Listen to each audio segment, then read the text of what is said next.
Good morning, students, and welcome back to the class of Business Organization and Management. कल हमने introduction लिया था regarding the economic activities and non economic activities and what do you mean by business. So थोड़ा सा intro कल हमने start किया था. आइए आगे देखते हैं. सो हमने कल पढ़ लिया था the business refers to an economic activity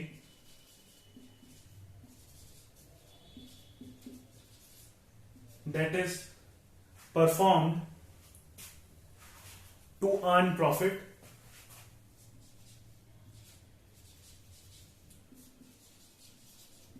through buying, or I should say production and sales of goods and services. So कल हमने बिजनेस की डेफिनेशन पढ़ी थी. दो ऑथर्स के बारे में. दो ऑथर्स ने अपनी डिफरेंट अप्रोचेस बताई थी regarding their definition of business. So आज हम इसी को कंटिन्यू करेंगे एंड विल मूव फॉरवर्ड. सबसे पहले हम स्टार्ट करेंगे with the characteristics of business.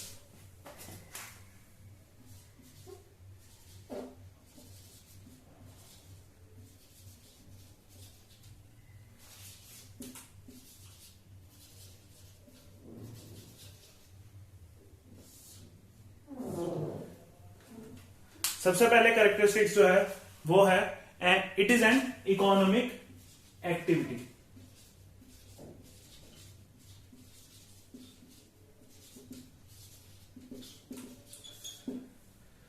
हमने इस बारे में कल भी पढ़ा था. आज फिर थोड़ा सा हम इसको रिवाइज कर लेते हैं.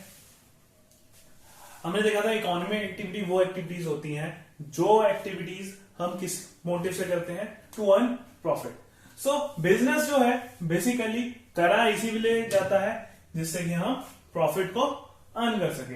अगर हम प्रॉफिट अर्न नहीं करना चाह रहे हैं तो वो बिजनेस नहीं कहलाया जाएगा. So it is an economic activity and it is done for the purpose of earning money. अगला आ जाता है, अगली कैरेक्टरिस्टिक है exchange of goods and services. दूसरी जो कैरेक्टरिस्टिक्स है बिजनेस की वो है exchange of goods and services. अगर हम बिजनेस की बात कर रहे हैं तो बिजनेस के अंदर एक बहुत ही मेजर और इंपॉर्टेंट पॉइंट होना जरूरी है. That is there should be exchange of goods and services and it is an essential part of business. अगर ये चीज नहीं हो रही है तो वो बिजनेस नहीं कहलाया जाएगा. ठीक है. चाहे हम गुड्स जो है, सर्विसेज जो है वो पर्सनल यूज के लिए परचेज करें, चाहे हम कमर्शियल यूज के लिए परचेज करें, that is not the point. But हमारे को बिजनेस बोलने के लिए उसके अंदर exchange of goods and services होना असेंशियल है. It is N essential part and it is a characteristics of business. Third point देखते हैं. थर्ड बहुत ही इंपॉर्टेंट पॉइंट है और आप सब इस बारे में आपको आइडिया होगा. वो है रेगुलैरिटी इन ट्रांजैक्शंस.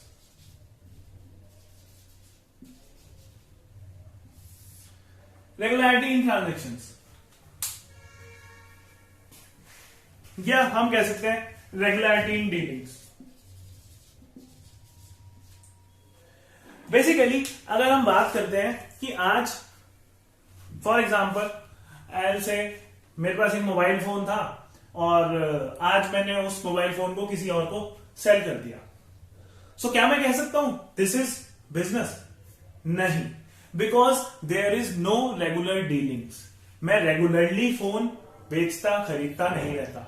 मैंने आज एक फोन को बेचा है, बट जरूरी नहीं है कि मैं रेगुलरली उसका काम करता हूं. But if I have an shop, मेरी एक शॉप है, मोबाइल शॉप है, और मेरा काम ही यही है, मैं मोबाइल्स को परचेज करता हूं, मोबाइल्स को सेल करता हूं, सो वो क्या कहलाएगा? बिजनेस.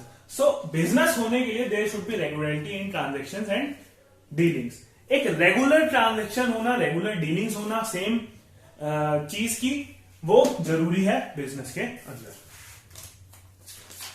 नेक्स्ट पॉइंट आपका आता है प्रॉफिट मोटिव. वो हम पहले ही देख चुके हैं. Profit motive is an important characteristics of business. अगर हम कोई भी काम कर रहे हैं विदाउट द प्रॉफिट मोटिव, तो वो कभी भी बिजनेस नहीं कहलाया जाएगा. It will be termed as non economic activity, और हम उसे कह सकते हैं सोशल कॉज के लिए हम काम कर रहे हैं, या हम किसी और वजह से काम कर रहे हैं, बट हमारा कोई प्रॉफिट मोटिव उसमें नहीं है. सो हमारे को ध्यान रखना है कि जब भी हम बिजनेस की बात कर रहे हैं, तो उसमें एक ये मेजर कैरेक्टरिस्टिक्स रहती है कि हम काम जो कर रहे हैं वो किस लिए कर रहे हैं? प्रॉफिट मोटिव के लिए, फॉर अर्निंग प्रॉफिट्स. अगला पॉइंट आ जाता है यहां पे element of risk.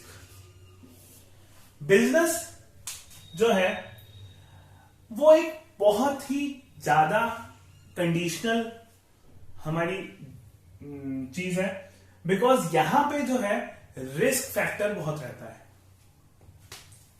There is high risk in business, because हम काम कर रहे हैं तो हमें नहीं पता it will be a success और it will be a failure. So हमारे पास एक रिस्क फैक्टर है. हम काम कर तो रहे हैं, यही सोच के कर रहे हैं कि it will be a success, but risk है. We don't know it will be a success और it will be a failure. So element of risk is a part of characteristics of business. Next आपका आ जाता है creation of utility.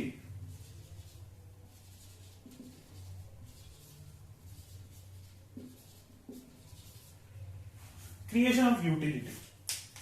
See, आपने 12th में economics पढ़ी होगी. Economics जब हम पढ़ते हैं तो वहां पे माइक्रो इकोनॉमिक्स में हम यूटिलिटी कंसेप्ट पढ़ते हैं. Utility concept is basically something जो एक बहुत इंपॉर्टेंट रोल प्ले करता है आपका लाइफ में अंदर. सो आपको पता होना चाहिए what do you mean bye utility, but मैं एक बार रिवाइज करा देता हूं आपको इस चीज से. Basically utility is something you can से it is a want satisfying power. आप कोई चीज क्यों परचेज करते हैं? बिकॉज आपको उस चीज को परचेज करने से खुशी मिलती है, आप सेटिस्फाई फील करते हैं.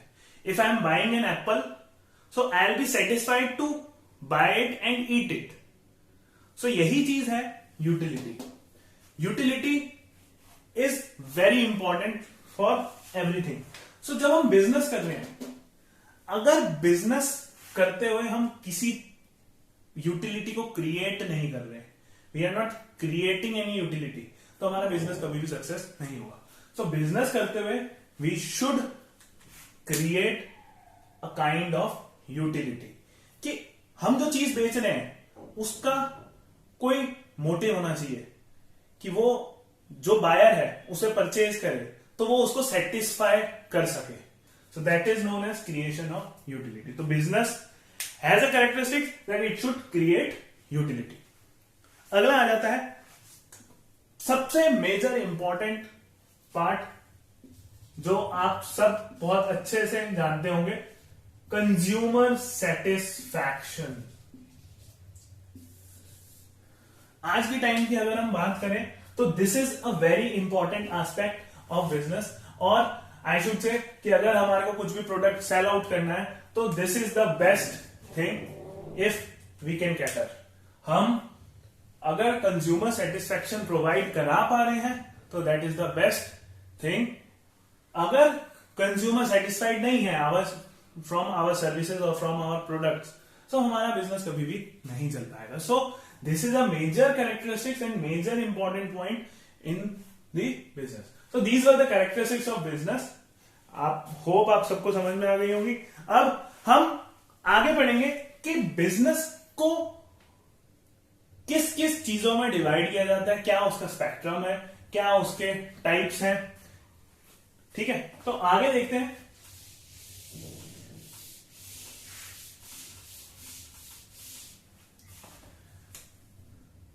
टाइप्स ऑफ बिजनेस, और I should say spectrum in which business can be divided. तो बिजनेस को हम दो चीजों में डिवाइड कर लेते हैं। पहला आ जाता है इंडस्ट्री, दूसरा आ जाता है commerce. Commerce is further divided into two parts, that is known as trade and auxiliaries to trade.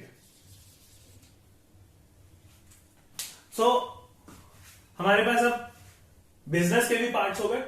पहला पार्ट आ गया इंडस्ट्री, दूसरा पार्ट आ गया कॉमर्स। कॉमर्स को हमने फर्दर डिवाइड कर दिया into trade and auxiliaries to trade. I am know very well that आपने 11th class में अपनी बिजनेस जब स्टार्ट करी होगी तब वहां पे अच्छे से पढ़ लिया होगा, बट बिकॉज यहां पे है तो विल रिवाइज इट वंस, जल्दी जल्दी से इसको रिवाइज कर लेंगे और फिर फर्दर आगे बढ़ेंगे। ठीक है, सो सबसे पहले हम बात कर लेते हैं इंडस्ट्री की। आपको पता होना चाहिए कि इंडस्ट्री जो है वो 3 टाइप की होती है। First primary, then secondary and then tertiary industry. So आपको ये पता होना चाहिए कि जो हमारी इंडस्ट्रीज हैं they are further divided into 3 categories, that is known as primary industry, secondary industry and tertiary industry. ठीक है, सो बहुत ही इंपॉर्टेंट ये चीज है हमारी जो हम पहले पढ़ चुके होंगे, बट इसको हम फर्दर रिवीजन में डालेंगे और इसके अंदर क्या क्या आता है वो मेजर पॉइंट है। बिकॉज शायद आपने इनके बारे में ज्यादा डिटेल में नहीं पढ़ा होगा, बट हम थोड़ा सा इसको अब डिटेल में लेके जाएंगे कि क्या क्या इसके अंदर आता है, कौन सी इंडस्ट्रीज इसके अंदर आती हैं, वो सब चीजें हम यहाँ पे देखने वाले हैं। तो चलिए इसको थोड़ा सा और एक्सपैंड करते हैं।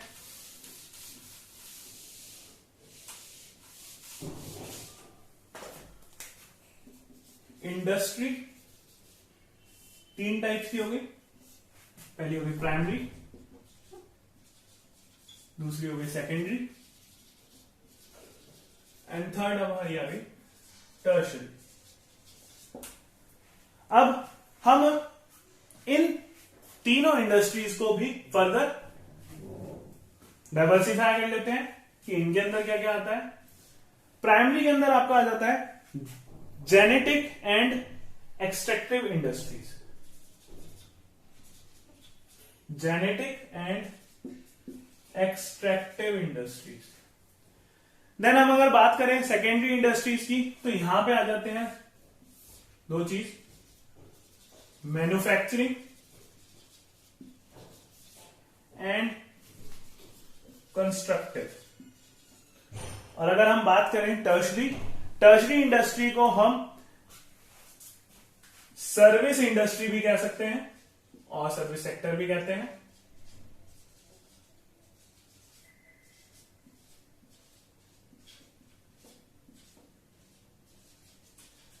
इसके अंदर बेसिकली जितनी भी सर्विसेज होती हैं वो सारी कंसीडर की जाती हैं। फॉर एग्जांपल हम ले लेते हैं transport, banking, insurance and etcetera etcetera. So when we talk about industry, हमारे को मेजर इंडस्ट्रीज पता है, primary, secondary and tertiary. Primary को हम फर्दर सब डिवाइड कर लेते हैं into genetic and extractive industries. ऐसे सेकेंडरी को हम कर लेते हैं manufacturing and constructive, and tertiary जिसे हम सर्विस सेक्टर भी कंसीडर करते हैं और सर्विस इंडस्ट्री भी बोलते हैं। उसके अंदर आ जाती है transport, banking and advertisement etcetera and etcetera. तो ये चीज का ध्यान रखना। सो ये these are the basic things regarding industry. अब हम एक एक पार्ट को पकड़ के चलेंगे। सबसे पहले हम बात कर लेते हैं प्राइमरी इंडस्ट्रीज की। सो आप इसके बारे में जानते होंगे, आपने पहले भी पढ़ा हुआ होगा। What do you understand by primary industry?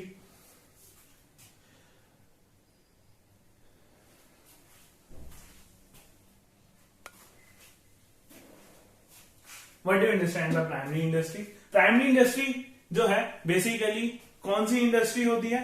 Those industry from which we get our natural resources और you can say we get the raw materials. So primary industry basically क्या है? वो इंडस्ट्री है जहां से हमारे को नेचुरल रिसोर्सेज मिलते हैं या हमारे को रॉ मटेरियल मिलता है टू प्रोड्यूस अ प्रोडक्ट. ठीक है. फिर हम बात करते हैं सेकेंडरी इंडस्ट्री की. तो सेकेंडरी इंडस्ट्री में क्या होता है? जो हमने प्राइमरी इंडस्ट्री से रॉ मटेरियल निकाला, एक्सट्रैक्ट किया या जो भी हमने बनाया रॉ मटेरियल, उसको सेकेंडरी इंडस्ट्री में हम यूज करके उससे मैन्युफैक्चरिंग करेंगे अ प्रोडक्ट. जो प्रोडक्ट आएगा वो कहलाएगा finish product. And then with the help of tertiary industry और सर्विस सेक्टर इंडस्ट्री हम उस फिनिश प्रोडक्ट को आगे सेल कर पाएंगे. सो बेसिक जो डेफिनेशन है वो यही है. अब बात करते हैं, सबसे पहले आ जाते हैं प्राइमरी इंडस्ट्री में. प्राइमरी इंडस्ट्री में सबसे पहली चीज है क्या? आपकी genetic industry. Genetic industry, what do you mean bye genetic industry? Genetic industry refers to those industry which under which the breed of animals and vegetables are improved and made more useful.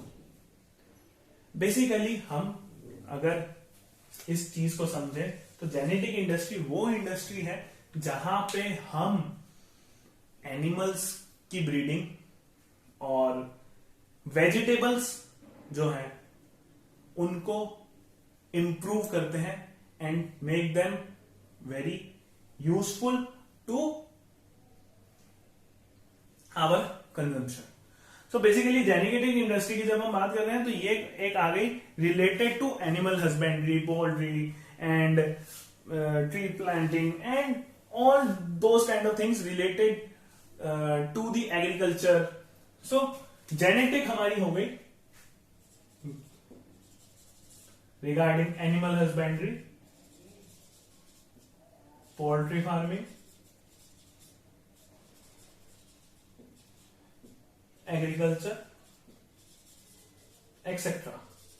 So ये चीजें यहां पे genetic के अंदर consider की जाएंगी. Now second चीज आती है हमारी एक्सट्रैक्टिव इंडस्ट्री.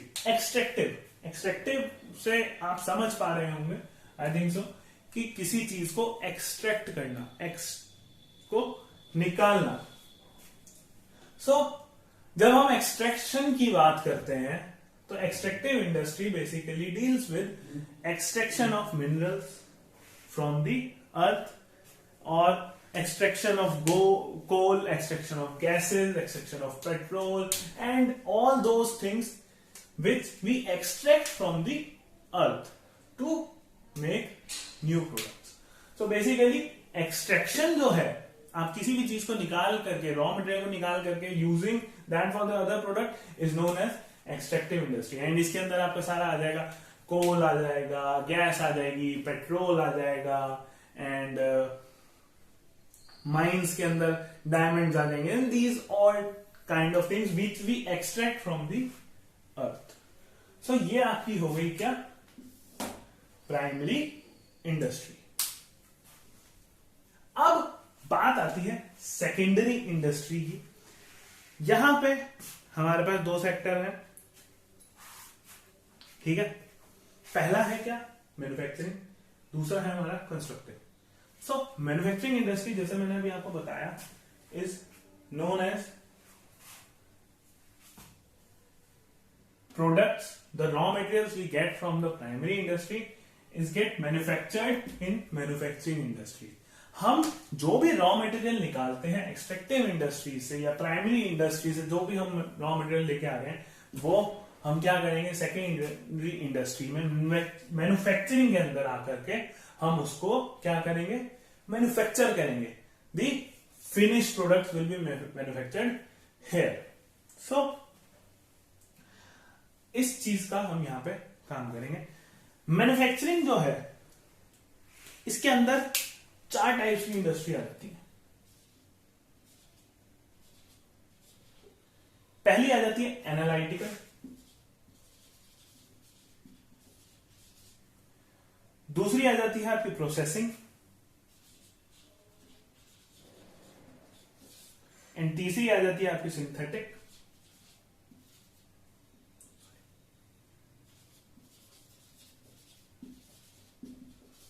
और लास्ट आ जाती है आपकी असेंबलिंग। सो मैन्युफैक्चरिंग इंडस्ट्री जो है वो ये 4 इंडस्ट्रीज के थ्रू मिलके बनती है, ठीक है। सो पहले हम बात कर लेते हैं एनालिटिकल इंडस्ट्रीज की। Analytical industries, under these kind of industry we manufacture any product out of only one thing. For example, petrol, diesel, gasoline etc. are produced out of crude oil. तो हमारा बेसिक रॉ मटेरियल क्या हो गया? Crude oil. हम कुछ भी produce करेंगे crude oil से प्रोड्यूस करेंगे। सो कहने का मतलब यह है analytical industry are those industries in which we produce our goods out of only one raw material.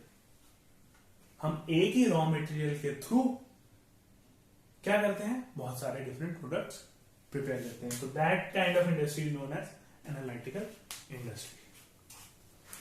अगला आ जाता है हमारा क्या? Processing industry.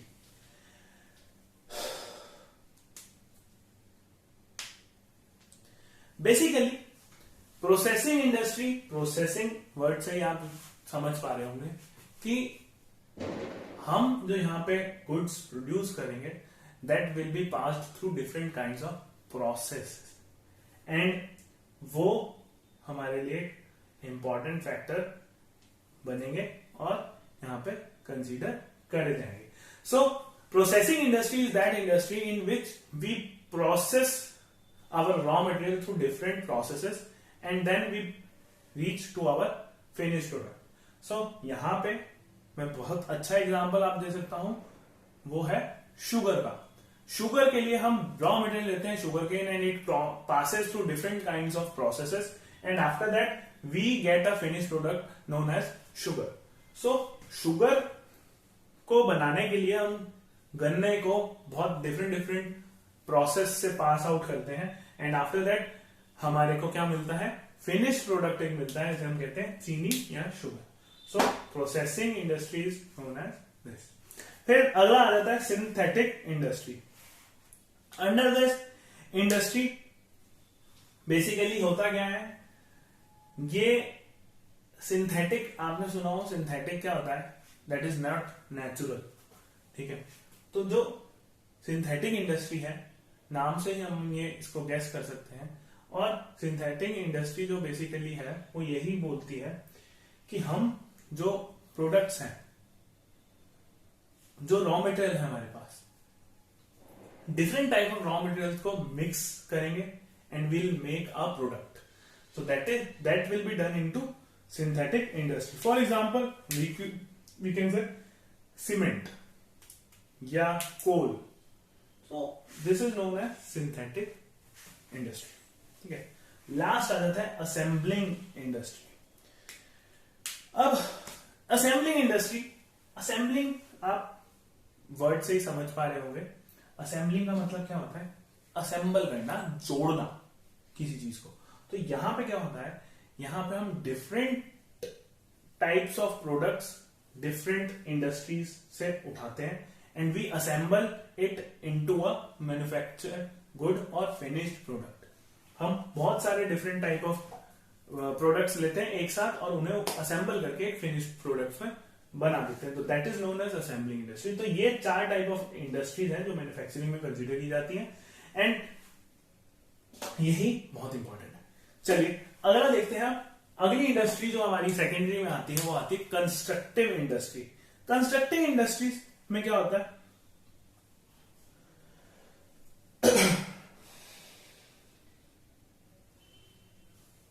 Constructive industries basically those types of industry जहां पे हम कुछ प्रोडक्ट्स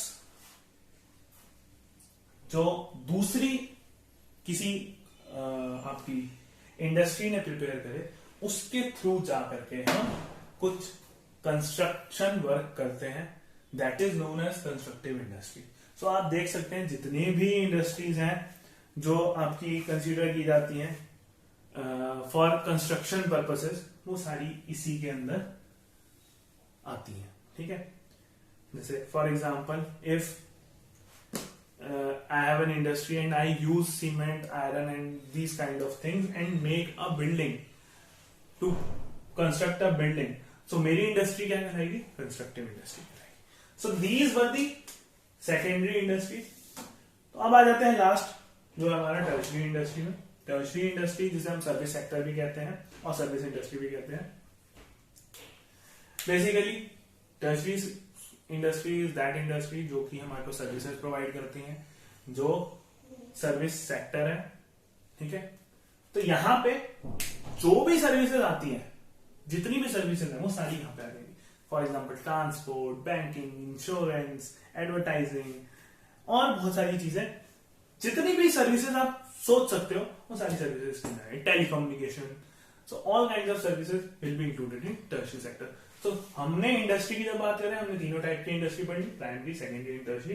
प्राइमरी के 2 पार्ट्स हो गए, जेनेटिक एंड एक्सट्रैक्टिव। सेकेंडरी के 2 पार्ट्स हो गए, manufacturing and constructive. Further manufacturing के 4 पार्ट्स हो गए, analytical, processing, synthetic, assembly. Tertiary की बात करें, टर्शरी सर्विस सेक्टर, इसके अंदर जितनी भी सर्विसेज होंगी वो सारी इंक्लूड रहेंगी। सो दिस वाज इंडस्ट्रीज। ठीक है, सो आगे देख लेते हैं।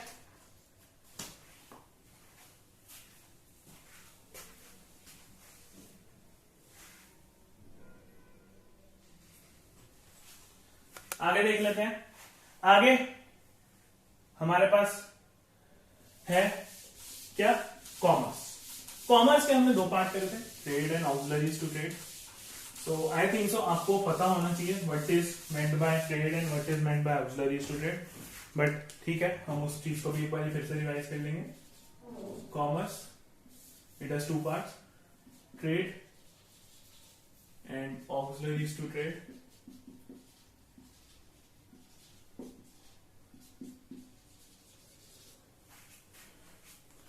ठीक है,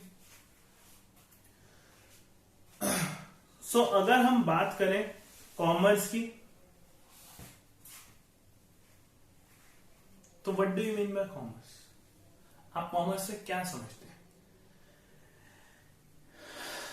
अगर हम बात करें कॉमर्स की, तो हम यहां पे बोल सकते हैं commerce is the sum total of all those activities that are engaged in the removal of hindrances of time, place, person, risk, finance and information in the exchange of commodities. Basically वो सारी hindrances को हटाना जो कि Prince हमारे businesses के अंदर आ सकती हैं, उन सबको हटाने का एक जो सम टोटल होता है वो हमारे कॉमर्स के अंदर इंक्लूड होता है। सो कॉमर्स के बात करें तो हमारे पास 2 चीजें हैं, trade and auxiliaries to trade. ठीक है, ट्रेड क्या होता है? पहले हम ट्रेड की बात करेंगे। ट्रेड को हम क्या बोल सकते हैं? अगर हम नॉर्मल टर्म्स में या लेमन टर्म्स में एक्सप्लेन करें तो trade is known as buying and selling of goods and services, sorry buying and selling of goods for profit motive. यहां पे हम सर्विसेज नहीं कंसीडर करते। So trade will be buying and selling of goods for the profit motive. So वो कहां पे आएगा? Trade के अंदर। अब बात होती है ट्रेड की, तो ट्रेड को भी हम 2 हिस्सों में बांट लेते हैं। एक होता है आपका होम ट्रेड और एक आपका होता है foreign trade. Home trade is also known as domestic trade. ठीक है, एंड फॉरेन ट्रेड तो आप सब समझ ही गए होंगे। अब इसको हम और फर्दर डिवाइड कर लें तो होम ट्रेड आप जानते होंगे कैसे कौन से लेवल पे हो सकता है। एक हो सकता है लोकल लेवल, एक हो सकता है आपका स्टेट लेवल और एक होता है आपका नेशनल लेवल। ठीक है, फॉरेन को हम अगर डिवाइड करें तो हमारे पास क्या क्या आ जाता है? एक आता है इंपोर्ट, या तो हम इंपोर्ट कराते हैं या हम एक्सपोर्ट करते हैं या हम इंटरपोर्ट करते हैं। सो आई थिंक सो आपने सब पढ़ा होगा, local, state, national, import, export. ये भी आपको पढ़ा हुआ होना चाहिए इंटरपोर्ट। अगर हम नहीं पढ़ा हुआ है तो विल गेट टू इट। बाकी चीजें हम सबने पढ़ी हुई है, सो मैं ज्यादा उनके पर फोकस नहीं दूंगा। Let's get to it. सबसे मेजर चीज जो है हमारे लिए वो है इंटरपोर्ट। इंटरपोर्ट क्या होता है? आपने इसके बारे में शायद सुना होगा, एंड अगर नहीं सुना होगा तो this is an important and very new term for you. एक ये नई टर्म आई है यहाँ पे, बट देखा जाए तो बहुत ही इजी और बहुत ही कॉमन सी टर्म है। लोग आजकल इसके बारे में बहुत जानते हैं। बेसिकली होता क्या है, हम इंपोर्ट की बात करें तो हम क्या करते हैं, इंपोर्ट में हम सामान दूसरी फॉरेन कंट्री से मंगवा लेते हैं। ऐसे ही अगर हम एक्सपोर्ट की बात करें तो हम अपनी कंट्री का सामान बना हुआ फॉरेन कंट्री में बेच देते हैं। बट बात आती है इंटरपोर्ट की। सो लॉजिकली सोचा जाए तो हम कह सकते हैं भाई इसके बीच की कोई चीज होगी, बट ये वो नहीं है। ठीक है, एक्चुअली होता क्या है, इंटरपोर्ट में when a country import some goods from another country, एक कंट्री जब दूसरी कंट्री से कुछ गुड्स इंपोर्ट कराती है and then exports the same goods to another country. मतलब फॉर एग्जाम्पल मान लो इंडिया है, मैं इंपोर्ट कराता हूं इंडिया में कुछ प्रोडक्ट्स फ्रॉम यूएस से, एंड यहां से मैंने कराया इंपोर्ट, एंड यही जो प्रोडक्ट्स आए मैंने इनको सेल आउट कर दिया कहां, टू बांग्लादेश। तो जो ये प्रोसेस रहा वो कहलाएगा क्या, इंटरपोर्ट।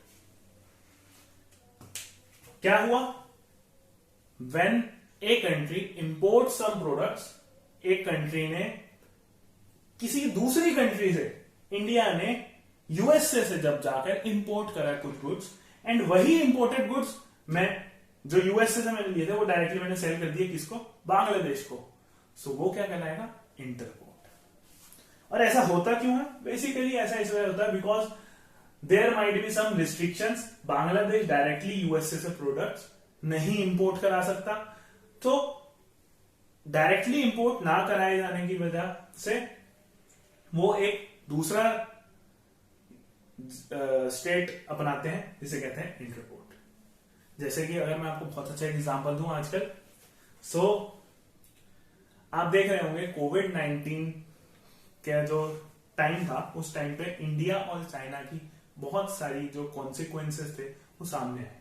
तो जो ये कॉन्सिक्वेंसेस सामने आए उसका जो रिजल्ट रहा वो ये रहा कि इंडिया ने ज्यादातर इंपोर्ट्स जो थे फ्रॉम चाइना पर कट ऑफ, चाइना से कट ऑफ कर दिया गया इंपोर्ट्स को, और ज्यादा फोकस किस पे दिया गया, मेड इन इंडिया गुड्स पे। बट आप अगर आज भी मार्केट के अंदर जाएं तो आप देख सकते हैं कि चाइना के प्रोडक्ट्स अभी भी मार्केट के अंदर अवेलेबल है। और अगर आप किसी से पूछते हैं कि मेरे को ये प्रोडक्ट चाहिए that is not Indian made and that is a Chinese made but still you are getting that product, तो उसका रीजन क्या है, उसका रीजन है बेटा इंटरपोर्ट। हो क्या रहा है, इंडिया के अंदर प्रोडक्ट्स आ रहे हैं चाइना के, but not directly through China, from a different route जिसे कहते हैं थाईलैंड, मलेशिया एक्सेट्रा। सो हो क्या रहा है, बेसिकली प्रोडक्ट्स चाइना के सारे आ रहे हैं बट कहां से आ रहे हैं, इंटरपोर्ट होके। सो ये चीज एक बहुत बड़ी फैक्टर है। So this was trade. Auxiliaries to trade के बारे में हम कल डिस्कस करेंगे। सो आज के लिए लेक्चर, थैंक यू।